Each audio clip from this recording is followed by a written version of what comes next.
Hello कौन बोले છે બાપા? બાપ નહીં, માં બોલી રહી છું. માં કોણ માં? કોની માં? કેવી માં? તારા થનાર બાળકની માં ઝંડુ.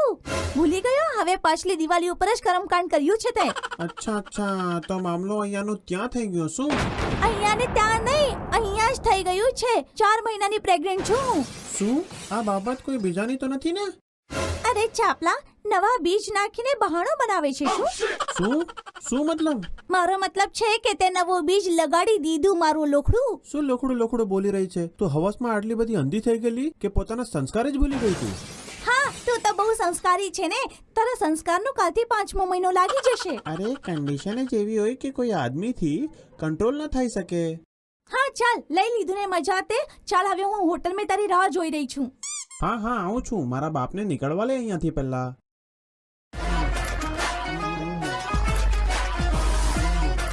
ઓય અહીંયા મુંડુ, માથું નીચે કર. ઓહ અચ્છા, તો અહીંયા જક માર્યા કરે છે. અને તું ઊંટની જેમ મોઢું ઉપર કરીને ક્યાં જઈ રહ્યો છે? અરે આ તો મારો લોન્ડો છે. સામનો છું. શું વાત ચાલ્યા કરે અહીંયા? જાનુ, આ મામલાને અહીં જ રફા દફા કરો અને જલ્દીથી નીકળવા હોય ને. હા કાઢી લઈશ. સસુરી જિંદગી ઝંડ છે, કઈ ખબર જ નથી પડતી ક્યારે નાખો અને ક્યારે કાઢો. અને છે શું, અહીં જ હસતા કૂદતા જિંદગી નીકળી જશે. અરે આ લોન્ડો તો હાથથી નીકળી ગયો. એનો તો બહુ મોટો ચક્કર ચાલ્યા કરે. અરે યાર તું બહુ દિવસ પછી મળી છે. ચાલ ને આજે જંગલ જાય અમે. ઘણા જંગલમાં. ના, મારે નથી જવું જંગલોમાં. પાછલી વખતે તું ઝાડીમાં લઈ ગયો હતો, એની સજા હવે હું ભોગી રહી છું. ચાલ ને યાર, તને ત્યાં બહુ મોટી ચીજ દેખાડવાની છે.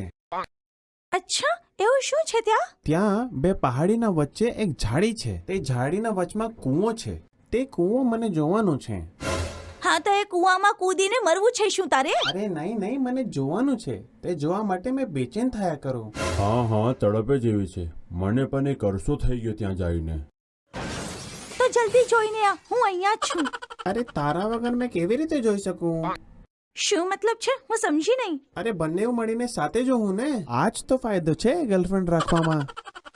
અરે એવો કૂવો તો હું અહીંયા જ બતાવી શકું છું. જવાની જરૂર જ શું છે? અરે શું વાત કરે છે તું? અરે ભરોસો રાખ. અહીંયા ખુલ્લામાં બધાના સામે? હા, હું દેખાડી શકું છું. મારી પાસે બધી યોજના છે. અરે આ તો શૃંગાર રસ બનાવવા ચક્કરમાં છે.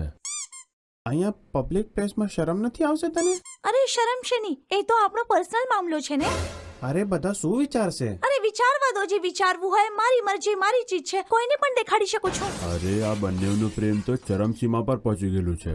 અચ્છા તો કેવી રીતના દેખાડશે તું? મોબાઈલ ઉપર ગૂગલ સર્ચ કરીને. એને કે મૂળ ગોબર કરવાનું. આખું મૂળ તું એ બગાડી મૂક્યું. કુવા ઉવા પછી જોઈ લેજે. પહેલા આ સમસ્યાનું સમાધાન કરવા દે. જો આ વાત કોને પર ખબર નહીં પડવા જોઈએ, ખાસ કરીને મારા મનુષ બાપને.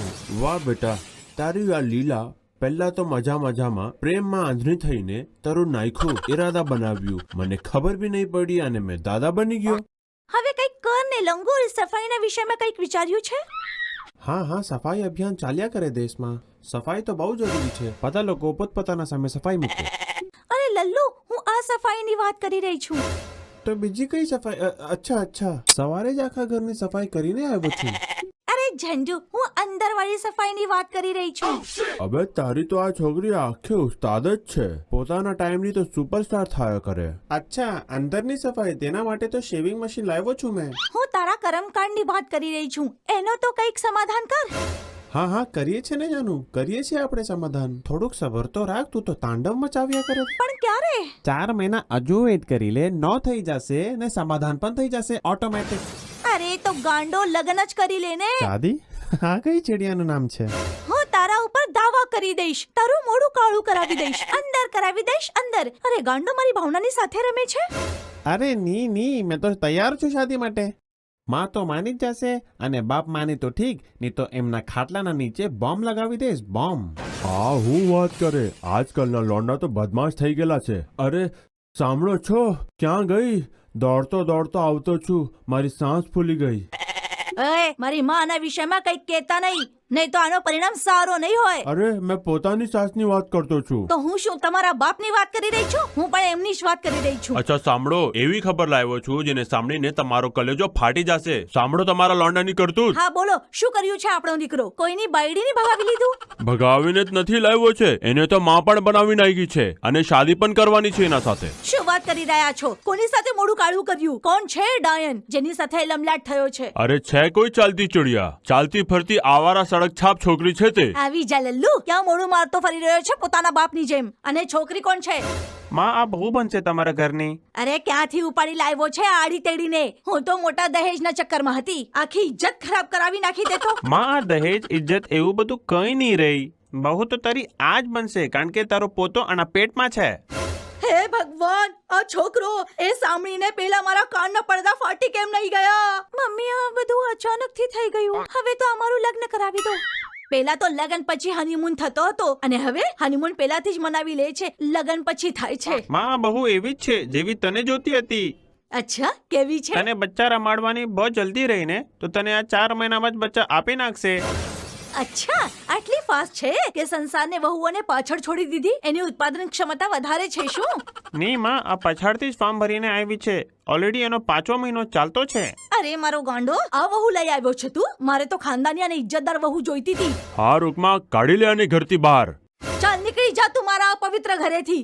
હું શું કહું છું? હાથ છોડી દે ડોસી, ના તો હાથ તોડીને તારા હાથમાં જ આપી દઈશ. મારા હજી 2 પ્રાઇવેટ બોયફ્રેન્ડ છે, એક પોલીસમાં છે અને બીજો ગુંડો છે. મારા વહુને ઘરેથી બહાર કાઢીશ તું, તારા હાડકા તોડી નાખીશ. અરે અચાનક શું થઈ ગયું તને? મારી સામે બોલો છો તમે? ઘરમાં વહુ આવી છે, જાઓ આરતીનો થાળી લઈ આવો. હમણાં સુધી તમે ઊભા છો, જા લઈ આવો. મારી વહુને કાઢશો તમે?